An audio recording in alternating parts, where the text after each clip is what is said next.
अमेरिकी राष्ट्रपति Donald Trump कई बार कह चुके हैं कि राष्ट्रीय सुरक्षा मजबूती के लिहाज से ग्रीनलैंड को अमेरिका के नियंत्रण में होना चाहिए, लेकिन ग्रीनलैंड के नेताओं और डेनमार्क ने इसे साफ साफ ठुकरा दिया है।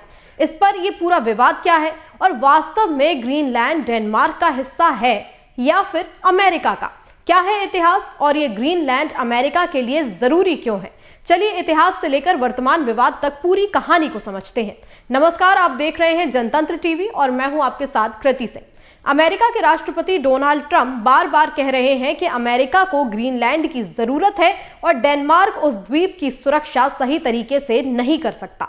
इस पर ग्रीनलैंड के प्रधानमंत्री जेन्स फ्रेडरिक नील्सन ने कड़ी प्रतिक्रिया दी और कहा कि अब बहुत हो गया। साथ ही उन्होंने अमेरिका के ग्रीनलैंड पर नियंत्रण के विचार को कोरी कल्पना भी बताया। वहीं डेनमार्क की प्रधानमंत्री मेटे फ्रेडरिक्सन ने कहा कि अमेरिका को डेनिश साम्राज्य के तहत आने वाले तीनों देशों में से किसी को भी अपने देश में मिलाने का कोई अधिकार नहीं है।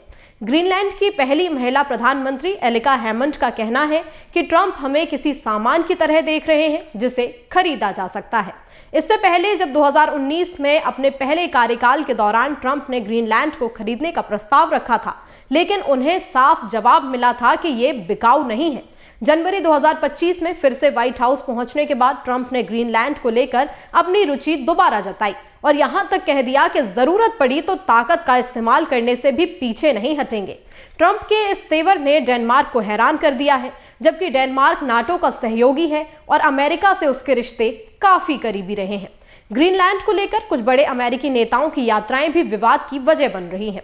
मार्च 2025 में अमेरिकी उपराष्ट्रपति जेडी वेंस ग्रीनलैंड पहुंचे और वहां भाषण में डेनमार्क पर निशाना साधते हुए कहा कि वो इलाके की सुरक्षा पर ठीक से निवेश नहीं कर रहा है।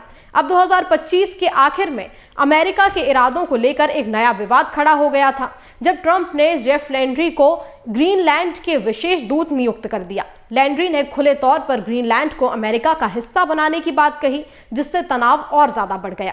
आगे बढ़ने से पहले आप ये भी जान लीजिए कि ग्रीनलैंड कहाँ है और ट्रंप के लिए ये अहम क्यों है।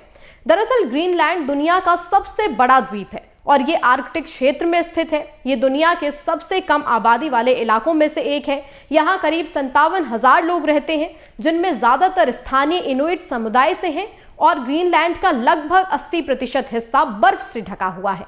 इसलिए ज्यादातर आबादी दक्षिण पश्चिमी तट पर राजधानी नूक के आसपास रहती है। ग्रीनलैंड की अर्थव्यवस्था मुख्य रूप से मछली पकड़ने पर टिकी हुई है और इसे डेनमार्क सरकार ने भारी सब्सिडी भी देती है। ग्रीनलैंड में अमेरिका की सुरक्षा दिलचस्पी काफी पुरानी रही है। दूसरे विश्व युद्ध के दौरान जब नाजी जर्मनी ने डेनमार्क पर कब्जा कर लिया, तब अमेरिका ने ग्रीनलैंड में एंट्री की और वहां सैन्य और रेडियो स्टेशंस बनाए। युद्ध खत्म होने के बाद भी अमेरिकी सेनाएं ग्रीनलैंड में बनी रहीं। आज जिसे पिटुफिक स्पेस बेस कहा जाता है, वो पहले थूले एयर बेस नाम से जाना जाता था। उसे तब से लगातार अमेरिका ही संचालित कर रहा है। 1951 में डेनमार्क के साथ हुआ एक रक्षा समझौते के तहत अमेरिका को ग्रीनलैंड की सुरक्षा में बड़ी भूमिका मिली, जिसमें सैन्य ठिकाने बनाने और उन्हें बनाए रखने का अधिकार भी शामिल था। बीबीसी की रिपोर्ट के मुताबिक अगर रूस अमेरिका की तरफ मिसाइल दागे तो परमाणु हथियारों का सबसे छोटा रास्ता नॉर्थ पोल और ग्रीनलैंड से होकर ही गुजरेगा। इसी वजह से पिटुफिक स्पेस बेस अमेरिका की सुरक्षा के लिए बेहद अहम है।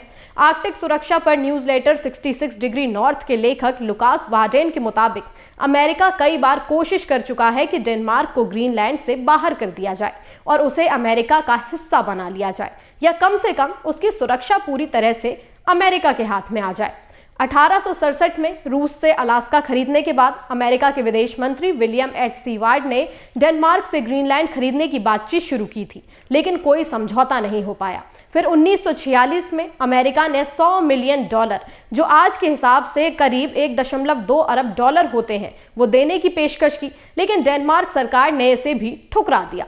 अब आप सोच रहे होंगे कि ग्रीनलैंड का डेनमार्क से लेना देना क्या है, तो आपको बता दें कि भले ही ग्रीनलैंड उत्तरी अमेरिका महाद्वीप का हिस्सा है, लेकिन करीब 3000 किलोमीटर दूर स्थित डेनमार्क ने इसे लगभग 300 सालों से अपने नियंत्रण में रखा हुआ है। 20वीं सदी के मध्य तक ग्रीनलैंड को एक कॉलोनी की तरह चलाया जाता था। इस लंबे दौर में ये इलाका काफी अलग थलग और गरीब रहा। 1953 में ग्रीनलैंड को औपचारिक रूप से डेनमार्क साम्राज्य का हिस्सा बना दिया गया और वहां रहने वाले लोग डेनमार्क के नागरिक बन गए। 1979 में हुए एक जनमत संग्रह के बाद ग्रीनलैंड को होम रूल मिला। इसके तहत ज्यादातर नीतियों का अधिकार ग्रीनलैंड के पास आ गया, जबकि विदेश नीति और रक्षा अब भी डेनमार्क के हाथों में ही है। आज ग्रीनलैंड में डेनमार्क के सैन्य अड्डे भी हैं और अमेरिका के भी सैन्य ठिकाने मौजूद हैं। ग्रीनलैंड पर चल रही खींचतान और ट्रंप की कब्जा करने की कोशिशों पर ग्रीनलैंड में रहने वालों की राय कुछ बंटी हुई है।